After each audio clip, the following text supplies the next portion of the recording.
Hello दोस्तों, welcome to my channel. घटना चक्र एनवायरनमेंट में आज लेक्चर नंबर 20 करेंगे, जिनमें हम जलवायु परिवर्तन के बारे में पढ़ेंगे। तो यूपीएससी के लिए बहुत ही इंपॉर्टेंट है घटना चक्र। तो घटना चक्र स्टार्ट करते हैं, और आप एआरओ आरओ की तैयारी करते हैं उसके लिए भी बहुत बेनिफिशियल है ये।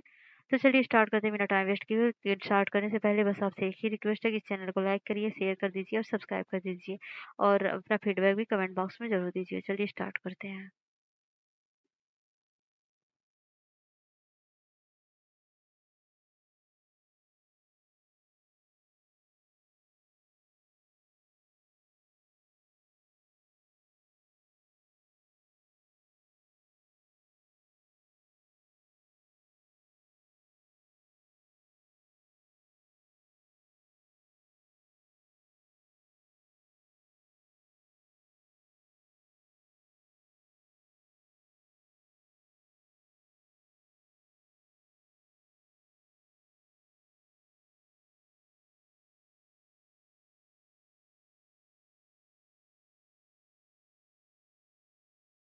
तो आज का चैप्टर है जल संरक्षण का।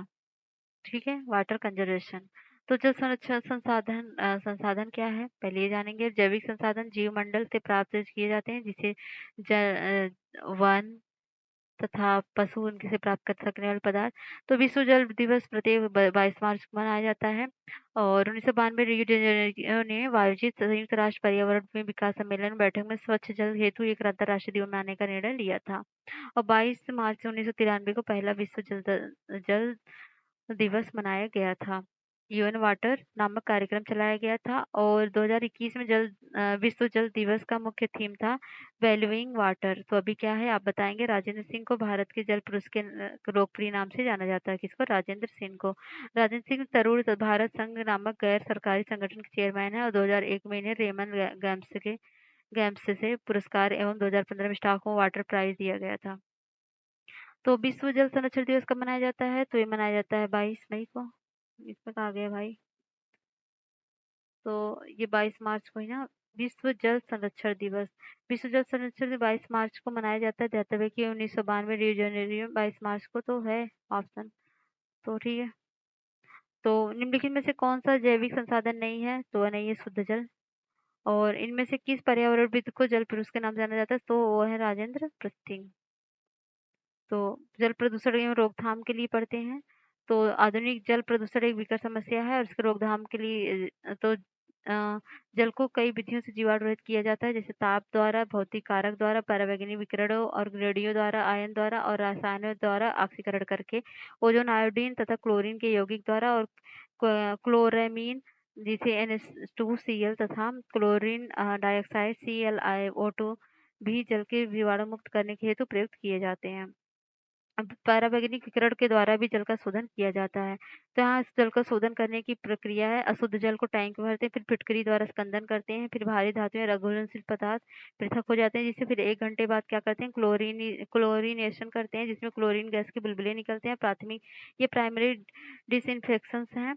फिर सैंड बालू फिल्टर करते हैं, फिर घुलित सुइयों को पृथक कर बालू के द्वारा करते हैं। फिर क्या होता है, डिक्लोरिनेशन होता है, जिसमें रंग व बदबू को दूर करने हेतु कार्बन फिल्टर लगा होता है। फिर माइक्रो फिल्टर होता है, फिर अल्ट्रावायलेट डिसइंफेक्शन होता है, फिर पानी की बोतलों में पैकिंग होती है। तो शुद्ध मिनरल वाटर की बोतलों में पैकिंग में अपनाई गई प्रक्रिया होती है, जैसे फिल्टर का वाटर आप पीते हैं। तो ठीक है, यहाँ पर हम करेंगे राष्ट्रीय जल मिशन के प्रमुख लक्ष्य क्या है। बेसिन स्तरीय समेकित जल प्रबंधन करना, पब्लिक डोमेन में व्यापक जल आंकड़ा आधार करना, और जल संरक्षण संवर्धन हेतु नागरिक व राज्य कार्रवाई को बढ़ावा देना, और अति दोहन क्षेत्रों पर ध्यान देना, और जल उपयोग कुशलता में 20% की बढ़ोतरी करना। तो आगे हम अब क्वेश्चन करेंगे। पानी के पीने को शुद्ध करने के लिए निम्नलिखित में से कौन सी गैस से प्रयोग में लाया जाता है? तो वो लाया जाता है क्लोरीन को। ये यूपीपीसी 2013 में पूछा गया क्वेश्चन है। यदि राष्ट्रीय जल मिशन सही ढंग से और पूर्णतः लागू किया जाए तो देश पर उसका क्या प्रभाव पड़ेगा? तो शहरी क्षेत्रों की जल आवश्यकता की आपूर्ति, आंशिक आपूर्ति अपशिष्ट जल के पुनर्चक्रण से हो सकेगी। ऐसे समुद्र तटीय शहर जिनके पास जल के पर्याप्त वैकल्पिक स्रोत हैं, कि जल आवश्यकता की आपूर्ति ऐसी समुचित प्रौद्योगिकी व्यवहार में लाकर की जा सकेगी, जो समुद्री जल को प्रयोग में लायक बना सकेगी। हिमाचल तो और क्या होगा, ये दोनों ऑप्शन सही हैं। बाकी हिमालय की उद्गमी सभी नदियां प्रायद्वीपीय भारत की नदियों से जोड़ दी जाएंगी, ये गलत है। और सरकार कृषकों द्वारा भवन जल निकालने के लिए बोरिंग से खोदे गए कुएं और उन पर लगाई गई मोटर पंप सेट पर वाहन किए गए व्यय की पूरी तरह प्रतिपूर्ति करेगी, ये गलत है। तो इस तरह से ऑप्शन बी सही हो जाएगा। तो केंद्रीय भूमि जल प्रबंधन प्राधिकरण GGWA भारत 36% जिलों को ओवर एक्सप्लॉइटेड अथवा संकटपूर्ण क्रिटिकल वर्गीकृत किया हुआ है। GGWA निर्माण पर्यावरण अधिनियम के अंतर्गत ये 17% ना कि 36% और ये पर्यावरण अधिनियम के अंतर्गत हुआ है, ये सही है। विश्व में जल में भूजल सिंचाई के अंतर्गत सबसे अधिक क्षेत्र भारत में है, ये भी सही है। तो 2-3 सही है। जल प्रदूषण का निवारण नियंत्रण अधिनियम किस वर्ष लागू किया गया था? तो यह लागू किया गया था 1974 में, जो ऑप्शन बी में दिया गया है। अगला क्वेश्चन है water prevention and control of pollution set act लागू किया गया कब? 1977 में। पेयजल से संख्या प्रदूषण सर्वाधिक होता है कोलकाता में। और जल शुद्धिकरण प्रणाली में पराबैंगनी अल्ट्रावायलेट विकिरण की क्या भूमिका होती है? जल में उपस्थित नुकसानदेह सूक्ष्म जीवों को निष्क्रिय नष्ट कर देती है। जल में उपस्थित सभी अवांछनीय गंधों को दूर कर देती है। जल में उपस्थित ठोस कणों के अवसादन को तेज करती है तथा अविलयता दूर करती है। जल की निर्मलता में सुधार लाती है। ऊपर में से कौन सा कथन सही है? तो वह है केवल एक। अगला निम्नलिखित में से कौन जल को जीवाणु मुक्त करने हेतु प्रयुक्त होता है? तो वह होता है उपर्युक्त सभी, मतलब क्लोरीन, ओजोन, क्लोरामीन, थपका। और निम्नलिखित में से कौन सी नदी तल में बहुत अधिक बालू खनन के संभावित परिणाम हो सकते हैं? तो नदी की लवणता में कमी, भौम जल का प्रदूषण, भौम जलस्तर का नीचे चले जाना। तो यह दोनों है, भौम जल का प्रदूषण और भौम जल का स्तर नीचे चले जाना। ये नदी में लवणता की कमी नहीं है। तो अगला क्या है? जल संरक्षण कैसे करते हैं?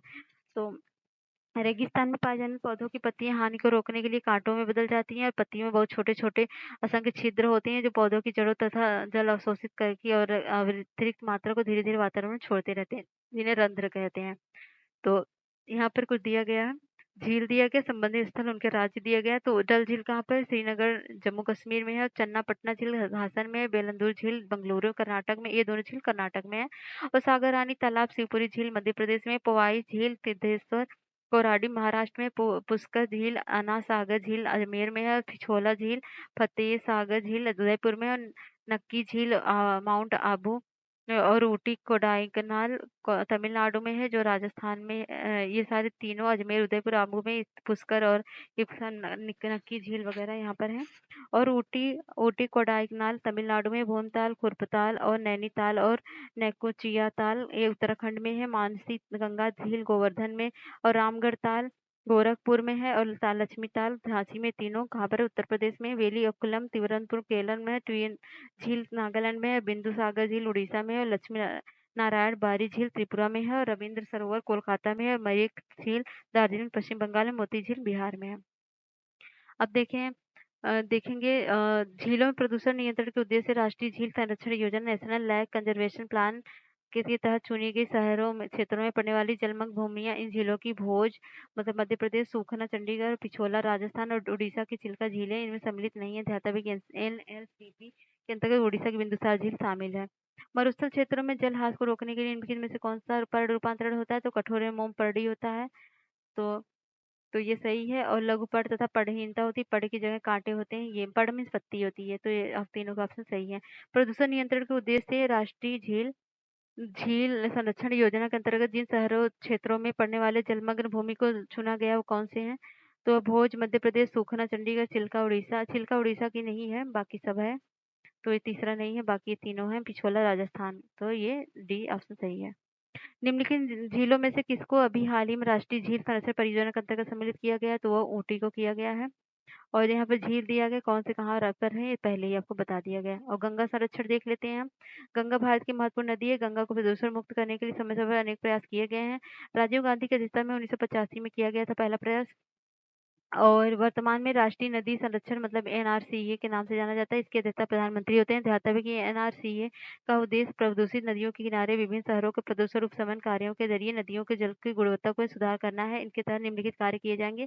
खुले नालों से नदियों में आ रहे कचरे को रोकने के लिए मल व्यवस्था प्रणाली बनाना। नदी किनारे शौच प्रतिबंध, नदी तट पर स्नान घाटों का सुधार, गंदे जल के शोधन के लिए संयंत्र लगाना, सौभाग्य जागरूकता फैलाना इत्यादि काम इसके अंतर्गत होगा। 20 फरवरी 2009 को तत्कालीन प्रधानमंत्री मनमोहन सिंह की अध्यक्षता में राष्ट्रीय गंगा नदी तलहटी प्राधिकरण शुरू किया गया। और ध्यातव्य कि 22 जुलाई 2016 को गंगा नदी की गाद को हटाने के लिए गाइडलाइन बनाने हेतु माधव चिताले की अध्यक्षता में समिति गठित की गई है। पर्यावरण कानून 1986 के अंतर्गत राष्ट्रीय गंगा नदी बेसिन गठ का गठन फरवरी 2009 में हुआ। इसका अध्यक्षता प्रधानमंत्री करते हैं। तो सारी चीजें हैं गंगा नदी से लेकर रिलेटेड। तो ये जो कुछ दिए गए हैं 2014 और 15 में केंद्रीय बजट, 1 मिनट। 2014-15 में केंद्रीय बजट में नमामि गंगे नामक एक एकीकृत गंगा विकास परियोजना घोषणा की गई। इसमें उद्देश्य 2037 तक करोड़ों रुपए का बजट आवंटन किया जाएगा। इसके अलावा गंगा के सौंदर्यीकरण हेतु 100 करोड़ रुपए का प्रावधान किया जाएगा। तो यहाँ पर कुछ चीजें दी गई हैं।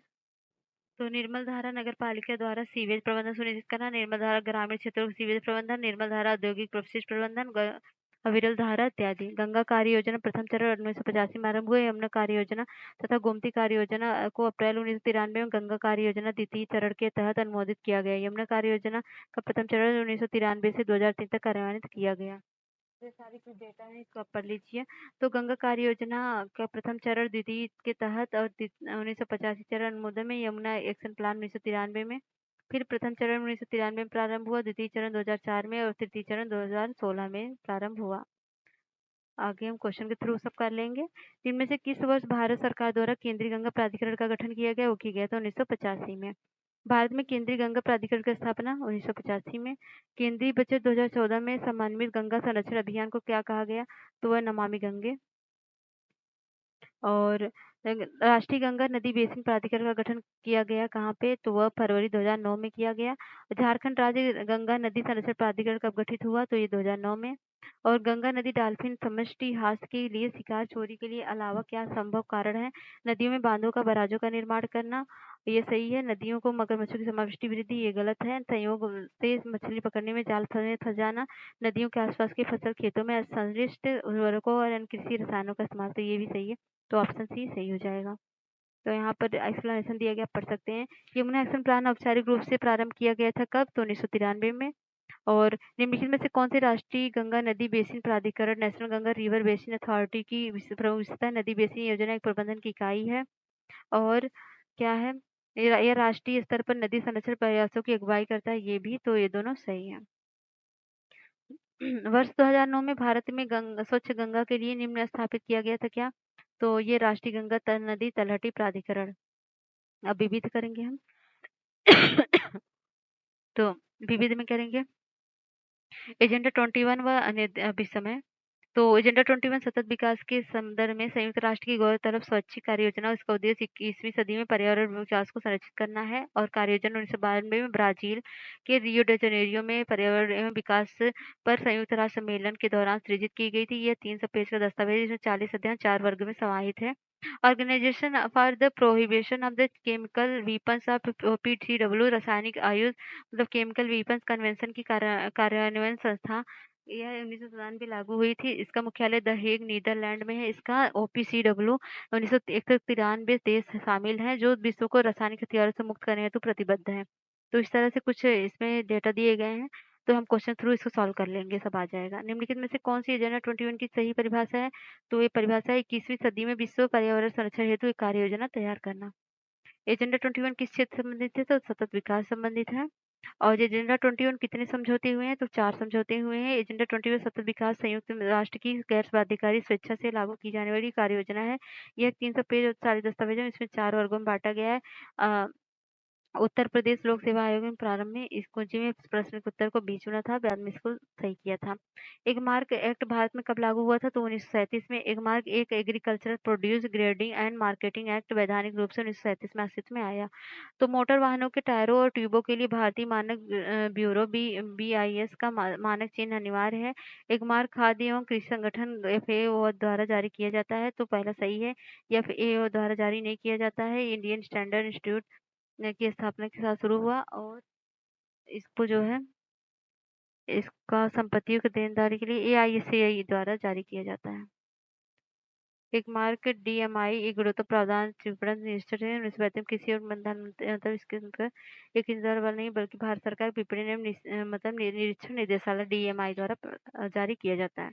रासायनिक आयुध निषेधन संगठन क्या है? Organisation for the prohibition of the chemical weapons के संदर्भ में इनके कथन विचार कीजिए। तो यूरोपीय संघ का एक संगठन है जिसकी नाटो तथा WHO की कार्यकारी संधि है, तो ये गलत है। एन शास्त्रों के प्रादुर्भाव को रोकने के लिए रासायनिक उद्योग का अन्वेषण करता है। यह राज्यों के रासायनिक आयुध खतरे में विरुद्ध सहायता एवं सुरक्षा प्रदान करता है, तो 2-3 सही है। तो रासायनिक मतलब ऑर्गेनाइजेशन मतलब ये जो है OPCW रासायनिक आयुष समय चेन्नई केमिकल वेपन्स कन्वेंशन की कार्यान्वयन संस्थान है। यह 1997 में लागू हुआ। इस समय OPCW में 193 देश सारे देश हैं जो विश्व को रासायनिक हथियारों से मुक्त करने हेतु प्रतिबद्ध हैं। संस्थान एवं संगठन के बारे में पढ़ लेते हैं। तो दक्षिण गंगोत्री आर्कटिक में भारत का पहला अनुसंधान केंद्र है और इसका स्थापना 1983-84 में की गई। भारत में अपने दूसरे अनुसंधान मैत्री की स्थापना 1988-89 में किया था। और अंटार्कटिक में भारत की तृतीय अनुसंधान है जो भारती है, इसकी स्थापना 2012 में की है। मतलब 83-84 में इसमें किया गया था, फिर इसके 4 साल बाद किया गया था, फिर इसके लगभग लगभग कितने लगभग 24 साल बाद इसकी स्थापना की गई थी। ठीक है। पोषण का राष्ट्रीय संस्थान हैदराबाद में है। भारत का वन्यजीव संस्थान देहरादून में है। आयुर्वेद का राष्ट्रीय संस्थान वेटरनरी इंस्टीट्यूट आयुर्वेदा का जयपुर में है। नेशनल इंस्टीट्यूट ऑफ नेचुरोपैथी का पुणे में है। तो इस तरह से आप देख सकते हैं। तो निम्नलिखित में से किसे दक्षिण गंगोत्री के नाम से जाना जाता है? तो जाना जाता है भारत का प्रथम अंटार्कटिक शोध केंद्र को। और दक्षिण गंगोत्री अंटार्कटिक में भारत का पहला अनुसंधान केंद्र, इसकी स्थापना 1983-84 में की गई थी। ठीक है। तो दक्षिण गंगोत्री क्या है? तो दक्षिण गंगोत्री क्या है? तो दक्षिण गंगोत्री है अंटार्कटिक भारतीय शोध केंद्र है। ठीक है। ये थोड़ा ब्लिंक कर रहा है, सॉरी फॉर दैट। तो अंटार्कटिक में भारत के तृतीय शोध केंद्र के नाम क्या है? तो क्या नाम है? तो वह है भारती। निम्नलिखित में से कौन सा अंटार्कटिक में भारत का स्थायी और उसके द्वारा परिचालित अनुसंधान स्टेशन है? तो वह भारत और मैत्री, भारतीय और मैत्री। तो अंटार्कटिक में 3 स्थायी अनुसंधान स्टेशनों की स्थापना की गई, जिनका नाम दक्षिण गंगोत्री, मैत्री तथा भारतीय। वर्तमान में अंटार्कटिका में भारत के 2 परिचालित अनुसंधान स्टेशन है। कौन से? मैत्री एवं भारती। तो पोषण का राष्ट्रीय संस्थान कौन सा है? राष्ट्रीय संस्थान कहाँ पर है? तो ये है आपका हैदराबाद में। भारत का वन्यजीव संस्थान ये है देहरादून में। और आयुर्वेद का राष्ट्रीय संस्थान है ये है जयपुर में। और national institute of the naturopathy का पुणे में है। इस तरह से ऑप्शन डी सही हो जाएगा। और ये भी मिलान करना है। मिशन और प्रारंभ करने का वर्ष। राष्ट्रीय संवर्धित ऊर्जा का क्षमता मिशन कहाँ पर है? तो ये कब कब आया ये? तो ये आया। तो यहाँ पर इसका जो है डेटा सही नहीं है, मतलब तो national action plan climate change का। तो यहाँ पर आप एक्सप्लेनेशन में देख लीजिए, क्योंकि ये पूरा मिलान सही नहीं है तो क्या ही फायदा पड़ने का। 30 जून 2008 को जलवायु परिवर्तन का भारत की राष्ट्रीय कार्य योजना का शुभारंभ किया गया। इसके अंतर्गत 8 राष्ट्रीय मिशन शामिल किए गए, जिनमें सभी संबंधित दस्तावेजों केंद्रीय मंत्रिमंडल द्वारा समय समय अनुमोदित किया गया। राष्ट्रीय संबंधित ऊर्जा संस्थान मिशन मतलब एनमी दस्तावेज को 24 जून 2010 को हुई बैठक में केंद्रीय मंत्रिमंडल द्वारा 2010-12 की अवधि के लिए मंजूरी प्रदान की। 12वें पंचवर्षीय योजना की 6 अगस्त 2014 को मंजूरी प्रदान की गई। और एनबी को सर्वप्रथम 2000 में जलवायु परिवर्तन पर प्रधानमंत्री की परिषद को मंजूरी दी गई। और ये सारी चीजें डेटा दी गई है। तो यहाँ पर सब दिया गया। पारिस्थितिकी विज्ञान का केंद्र कहाँ पर है? कौन सा सम्मिलित नहीं है देखना है, तो बेंगलुरु सही है। भारतीय वन्य प्राणी संस्थान देहरादून है, ये भी सही है। और भारतीय वन प्रबंधन संस्थान कहाँ पर है? तो ये कोलकाता में नहीं है, बल्कि ये भोपाल में है। ठीक है, ये भोपाल में है, बाकी सब सही है। हिमालय पर्यावरण एवं विकास गोविंदपुर बल्लभ पंत संस्थान कहाँ पे? अल्मोड़ा में है, सही है। केंद्रीय शुष्क क्षेत्र अनुसंधान संस्थान अवस्थित कहाँ पे है? तो यह है जोधपुर में। Central added zone research institute स्थित है कहाँ पे? यह है जोधपुर में। और Indian institute of the ecology and environment अवस्थित कहाँ पे है? ये नई दिल्ली में स्थित है। और निम्नलिखित नगरों में से किसमें Indian institute of the ecology and environment स्थित है? कहाँ पर? नई दिल्ली में है। और निम्नलिखित संस्थान में से किसी में पर्यावरण सूचना प्रणाली का जनसंख्या पर्यावरण केंद्र स्थित है? कहाँ पर है? ये IIPCS मुंबई में है। विभिन्न पुरस्कार की बात करें तो इसको हम आंसर के थ्रू कर लेंगे। प्रत्येक वर्ष किए जाने वाले इंदिरा गांधी पर्यावरण पुरस्कार का आधार होता है, क्या होता है? पर्यावरण के क्षेत्र में सार्थक योगदान। विज्ञान के निम्नलिखित क्षेत्रों में से किस एक में बोरलॉग पुरस्कार दिया जाता है? तो वो दिया जाता है, बोरलॉग किस में दिया जाता है? कृषि में। और नॉर्मन बोरलॉग आपको जानते हैं ना, ये ग्रीन रिवोल्यूशन जो हुआ था, ग्रीन क्रांति के ये वो है फादर हैं।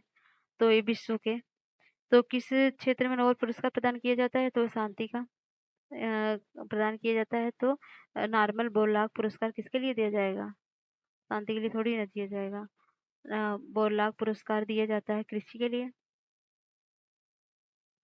अच्छा, इनको शांति पुरस्कार दिया गया था, प्रदान नोबेल पुरस्कार प्रदान किए गए थे इनको शांति के क्षेत्र में। ठीक है। प्रतिष्ठित टाइलर पुरस्कार किस क्षेत्र में प्रदान किया जाता है? वो पर्यावरण सुरक्षा से रिलेटेड। टाइलर पुरस्कार पर्यावरण सुरक्षा परिस्थिति क्षेत्र में उल्लेखित योगदान के हेतु दिया जाता है। 2020 में यह पुरस्कार प्रसिद्ध पर्यावरण शास्त्री यूनिव के सद्भावना दूत पवन सुखदेव एवं स्टैनफोर्ड यूनिवर्सिटी प्रोफेसर डॉक्टर क्रेजन सी डेली को संयुक्त रूप से प्रदान किया गया था। तो राजीव गांधी पर्यावरण पुरस्कार दिया जाता है श्रेष्ठता में योगदान के लिए किसमें? स्वच्छ प्रौद्योगिकी एवं विकास के लिए। ग्लोबल 500 पुरस्कार किसके लिए दिया जाता है? तो ये दिया जाता है, ये कई बार क्वेश्चन देखिए कितनी बार क्वेश्चन पूछा है इसने, तो ये दिया जाता है पर्यावरण प्रतिरक्षा के लिए। और निम्नलिखित में से किसमें दुर्लभ उपलब्धि के लिए वैश्विक 500 पुरस्कार दिए जाता है? वो दिया जाता है पर्यावरण संरक्षण के लिए। संयुक्त राष्ट्र के सर्वोत्तम पर्यावरण सम्मान चैंपियन ऑफ द अर्थ पुरस्कार 2018 किसे सम्मानित किया गया है? तो नरेंद्र मोदी जी को सम्मानित किया गया। दिवस एवं तिथियां ये है आपका, तो इसको भी कर लेते हैं। तो विश्व पर्यावरण दिवस अक्टूबर का प्रथम सोमवार मनाया जाता है। 2021 में 4 अक्टूबर को मनाया गया था। 2021 में थीम थी कार्बन मुक्त। तो अभी ये नए डेटा के अनुसार आप पढ़ेंगे। टोबैको डे कौन सा डे कब मनाया? विश्व पर्यावरण दिवस 5 जून। विश्व वानिकी दिवस 21 मार्च और विश्व पर्यावरण दिवस अक्टूबर का प्रथम सोमवार। विश्व ओजोन 16 सितंबर और पृथ्वी दिवस 22 अप्रैल और विश्व शौचालय 19 को और विश्व जल दिवस 22 मार्च को। विश्व तंबाकू निरोध दिवस 31 मई को और विश्व वन्य जीव के अब है 3 मार्च को। प्रधानमंत्री नरेंद्र मोदी ने 2 अक्टूबर 2014 गांधी जयंती के अवसर पर भारत स्वच्छ अभियान को आधिकारिक तौर पर लॉन्च किया। इस अभियान का उद्देश्य 2019 में गांधी जी के जन्म की 150 वर्षगांठ को स्वच्छ भारत के सपने को पूरा करना था। यहाँ पर दिवस देखने विश्व अर्धभूमि दिवस 2021 अर्धभूमि जल एवं इसका थीम देख लेंगे आप। ये अभी अब 2023 का देखना, इसका मत देखना। विश्व पर्यावरण दिवस मनाया जाता है कब? तो 5 जून को। विश्व पर्यावरण दिवस अक्टूबर के मनाया जाता है ना, अक्टूबर को पहले सोमवार को। विश्व तंबाकू निरोध दिवस प्रतिवर्ष मनाया जाता है 31 मई को। तंबाकू का दिवस रोकने के लिए 31 मई को मनाया जाता है।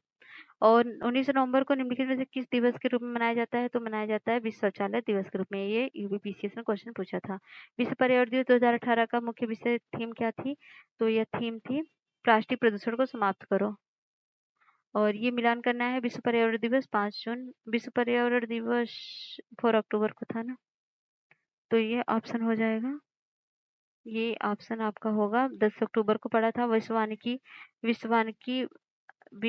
वानिकी जो था ये 31 मार्च को। विश्व पर्यावरण दिवस 5 जून को और विश्व वानिकी 21 मार्च को। और विश्व पर्यावरण हैबिटेट का कब था?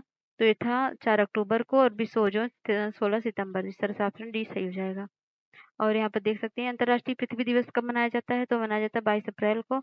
और भारत के प्रधानमंत्री स्वच्छ भारत अभियान आधिकारिक रूप से कब प्रारंभ हुआ? तो गांधी जयंती पर। निम्नलिखित में से कौन सा सही सुमेलित नहीं है? तो तंबाकू ये कब 31 मई को मनाया जाता है, ना कि इसको। और पर्यावरण दिवस कब मनाया? 5 जून को। और पृथ्वी दिवस 22 अप्रैल को और ओजोन दिवस 16 सितंबर को। सही है। निम्न देशों में से कौन प्रत्येक मास के अंतिम शनिवार को राष्ट्रीय स्वच्छता दिवस मनाया जाता है? कहाँ पर? सियरा लियोन में। अब ये जो बचे हैं थोड़े से, इसको हम करेंगे नेक्स्ट वीडियो में। तब तक के लिए बाय बाय। और इसको हम करेंगे नेक्स्ट वीडियो में। कैसा लगा वीडियो बताइएगा जरूर और मेरे चैनल को लाइक शेयर सब्सक्राइब कर दीजिएगा। जय हिंद जय भारत।